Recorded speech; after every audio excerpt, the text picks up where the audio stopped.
और आपको सीधे लिए चलते हैं गोरखपुर। मुख्यमंत्री योगी आदित्यनाथ क्या कह रहे, सुनते हैं। महेंद्रपाल से राजेश त्रिपाठी जी, श्री महेंद्रपाल प्रदीप शुक्ला जी, डॉक्टर बिमलेश पासवान जी, श्री प्रदीप शुक्ला जी, डॉक्टर बिमलेश पासवान, महिला आयोग की प्रदेश की उपाध्यक्ष महिला आयोग श्रीमती चारू चौधरी जी, प्रदेश की उपाध्यक्ष श्रीमती चारू चौधरी, प्रधान मुख्य वन संरक्षक और विभागाध्यक्ष उत्तर प्रदेश, प्रधान मुख्य वन संरक्षक और विभागाध्यक्ष उत्तर प्रदेश श्री सुनील चौधरी जी, वन विभाग के हमारे सभी अधिकारीगण। तो ये तस्वीरें आपको दिखा रहे हैं मुख्यमंत्री योगी आदित्यनाथ 2 दिवसीय गोरखपुर दौरे पर है, कार्यक्रम को संबोधित कर रहे हैं। वो क्या कह रहे हैं वो हम आपको सुनाएंगे, लेकिन फिलहाल ये तस्वीरें देखिए। कार्यक्रम की शुरुआत से पहले उनकी ये तस्वीरें, सुबह में एक बार फिर से उन्होंने यहाँ पर लोगों से मुलाकात की। कार्यक्रम स्थल पर जब मुख्यमंत्री योगी आदित्यनाथ पहुंच रहे थे तब लोगों का अभिवादन किया, अभिवादन स्वीकार किया और यहाँ पर कार्यक्रम का उद्घाटन उन्होंने किया। हाथी रेस्क्यू सेंटर का लोकार्पण उन्होंने किया है, उद्घाटन किया है, पौधारोपण किया है, जिसकी तस्वीरें इस वक्त हम आपको दिखा रहे हैं। मुख्यमंत्री का ये 2 दिवसीय दौरा गोरखपुर का विकास योजनाओं की सौगात एक बार फिर से गोरखपुर के लिए लेकर के पहुंचे। फिलहाल हाथी रेस्क्यू सेंटर का लोकार्पण उन्होंने किया है। कई कार्यक्रमों में मुख्यमंत्री योगी आदित्यनाथ की आज मौजूदगी रहेगी।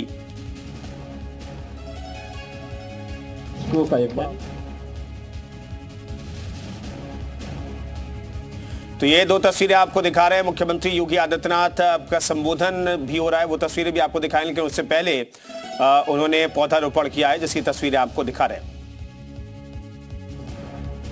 उनकी विधानसभा का प्राणी उद्यान होने के नाते उन्होंने इसको डोनेट कर दिया, इस प्राणी उद्यान को, और मुझे लगता है कि एक नया वो है प्रयोग है। इसके अलावा यहां पर कुछ अन्य कार्यक्रम भी किए गए हैं। एक दर्शकों को दिखाने के लिए एक टाइगर, भारी भरकम टाइगर है, आज उसको यहां पर छोड़ा गया है और उसका नामकरण भी किया गया है। उसे पीलीभीत से पकड़ के लाए थे, वहां पर वह मानवों पे हमला कर रहा था। उसको सितंबर 2024 में रेस्क्यू किया गया था। कुछ दिन क्वारंटीन रखने के बाद आज उसका नामकरण के साथ उसको उसके बाड़े में छोड़ दिया गया है। अब वहां पर आम दर्शक उसको देख सकता है। उसका नाम हम लोगों ने केसरी रखा है, केसरी। बहुत जोरदार है। रवि किशन तो उसके बाड़े में जाने को तत्पर ही थे कि हम लोगों ने कहा कि वह आगे भाषण में करना आगे।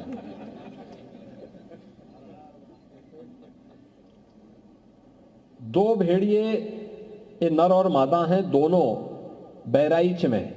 आपने जुलाई मास में देखा होगा जब वहां पर बहुत सारे बच्चों को मारने की शिकायत आई थी। 6 का एक झुंड था और अचानक उनको उनके मुंह में मानव का मांस आ गया। वे बच्चों का शिकार करने लग गए। लगभग 9-10 बच्चों पर उन्होंने हमले किए और कुछ बच्चों की मौत भी हो गई थी। अलग अलग समय में होता था, सप्ताह में एक बार करते थे वो हमला और एक लंबे समय तक ये चलता रहा। लेकिन अंततः उनको रेस्क्यू किया गया, वे दोनों पकड़े गए, वे दोनों यहां लाए गए हैं। आज उन्हें उनके बाड़े में छोड़ा गया है। आप देखना कितने फुर्तीले हैं और किस प्रकार से आक्रामक भी हैं।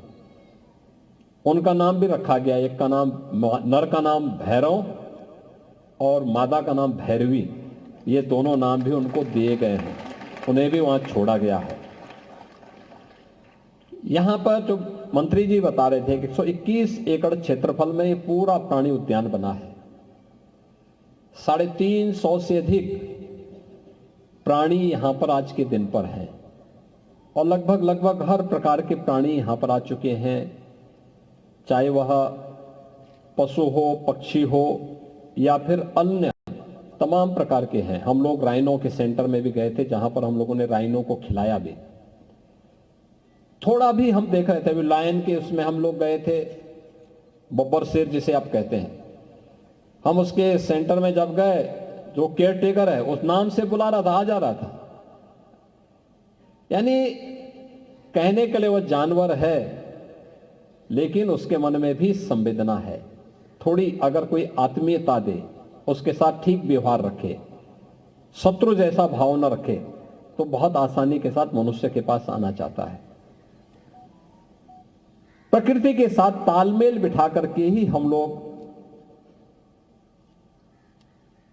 संतुलन बनाए रख सकते हैं।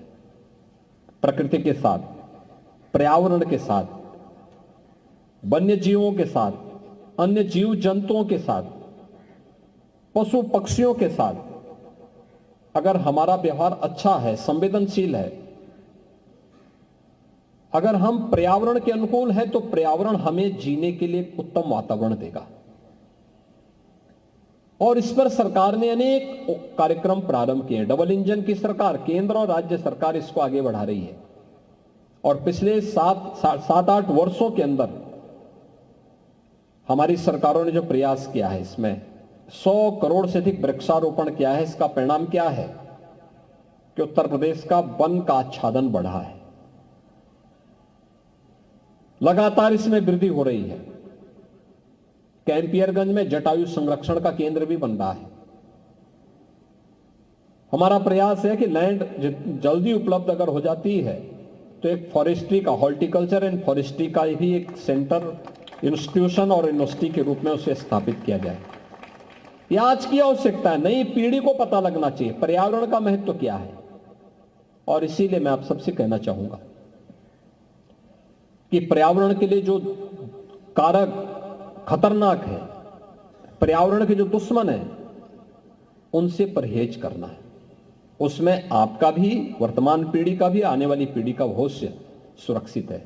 जैसे सिंगल यूज प्लास्टिक को पूरी तरह बैन करना, उसका उपयोग न करना, उससे मुक्ति प्राप्त करना, और पर्यावरण को बचाएगा। पर्यावरण बचेगा तो आने वाले समय में हम भी बचेंगे। हमारा वर्तमान भी और भविष्य भी दोनों उज्जवल होगा। उसके प्रति कार्य करना, और उसी प्रकार से अन्य उन कारणों से जो जल को, पर्यावरण को नुकसान पहुंचाते हो, जिनके कारण से आबादी बढ़ रही है, मनुष्य की आवश्यकताएं भी बढ़ रही है। हर व्यक्ति को प्रयास करना चाहिए कि वर्ष में एक बार कम से कम 10 पेड़ों को लगाएं, उनको बड़ा होने दें। पर्यावरण संरक्षण के लिए किए जाने वाले किसी भी उपाय के साथ जुड़े।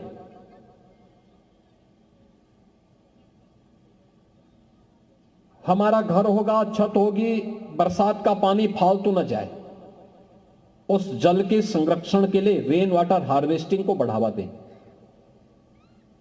अनावश्यक जल की बर्बादी न हो, उसको प्रदूषण से बचाने की तैयारी, ये सभी कार्य को हमें यहां पर करना होगा। और इन सभी कार्यों को अगर आप करेंगे तो इसका लाभ भी यहां पर प्राप्त होगा। और मुझे बताते हुए प्रसन्नता है कि गोरखपुर का एक प्राणी उद्यान हम लोगों ने 2021 में, यानी 27 मार्च 2021 में इसका हम लोगों ने लोकार्पण किया था। और तब से यहां पर जो संख्या में देख रहा हूं कि 30 लाख से अधिक लोग, जिसमें 10 लाख से अधिक विद्यार्थी हैं, 21 से लेकर के अब तक 30 लाख से अधिक लोग यहां एंट्री किए हैं इस प्राणी उद्यान के साथ, यहां के प्राणियों को देखने के लिए। आप बहुत बड़ी संख्या है। मुझे पूरा विश्वास है कि पर्यावरण के प्रति और मनोरंजन के लिए भी प्राणी उद्यान उतने ही सहायक है। जितना हम कार्य कर सकते हैं, जितना अधिक प्रकृति के लिए हम काम कर सकते हैं, प्रकृति के साथ तारतम्य हमारा जितना अच्छा होगा, उतना ही भविष्य उज्जवल होगा। इसी विश्वास के साथ मैं आज के इस अवसर पर, जो यहां पर आज हाथी रेस्क्यू सेंटर और बहराइच से लाए गए भेड़ियों को यहां पर रखने का कार्य किया गया है, या तितली घर का भी लोकार्पण किया गया है, इसके साथ ही पीलीभीत से लाए गए बाघ और अन्य कार्यक्रमों को, यहाँ पे कॉफी टेबल बुक का भी यहाँ पे अभी लोकार्पण हुआ है। इन सभी के लिए मैं वन विभाग को हृदय से बधाई देता हूं। और मुझे पूरा विश्वास है कि विकास की यात्रा अनवरत इसी रूप में चलनी चाहिए। प्रकृति के प्रति हमारा अनुराग और हमारी संवेदना जितनी अच्छी होगी उतना ही हम पर्यावरण को बचाने में और अपने भविष्य को उज्जवल बनाने में सफल होंगे। मैं एक बार फिर से वन विभाग को और प्राणी उद्यान विभाग को इस कार्यक्रम के लिए हृदय से धन्यवाद देते हुए आप सबके प्रति अपनी शुभकामनाएं देता हूं। धन्यवाद। जय हिंद।